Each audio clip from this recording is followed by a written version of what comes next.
నమస్తే అన్న అందరికీ. మీరు ఈ వీడియోకి లైక్ చేయకపోయినా పర్లేదు, వీడియోని మాత్రం చివరి వరకు చూడండి అన్న. ఎందుకంటే ఇలాంటి దురదృష్టం ఎవరికి జరగకూడదనే ఈ వీడియో నేను తీస్తున్నాను. అభంశువం తెలియని 6 ఏళ్ల సహస్రాన్ని అతి కిరాతకంగా బలరాం అనే కామందుడు ఆత్మహత్య చేసి చంపేశాడన్న. ఈ ఇన్సిడెంట్ పెద్దపల్లి జిల్లాలో జరిగిందన్న. ఎప్పటిలాగానే వాళ్ళ ఇంట్లో వేడిగా ఉండడం వలన వాళ్ళైతే రెగ్యులర్గా బయట పడుకునే వాళ్ళన. పాపం అదే రోజు వర్షం కురవడంతో వాళ్ళైతే ఇంట్లోకి వెళ్ళి పడుకోవడం వలన సహస్ర అనే అమ్మాయికి ఆ వేడికి తట్టుకోలేక లేచి ఏడవడంతో వాళ్ళ తల్లిదండ్రులు మళ్ళీ బయటకు వచ్చి పడుకున్నారన్న.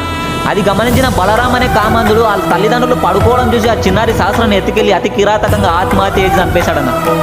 పాపం ఆ చిన్నారి ఎంత నరకం అనుభవించిందో తెలియదు, కానీ చివరికి ప్రాణాలను అయితే కోల్పోయిందన్న.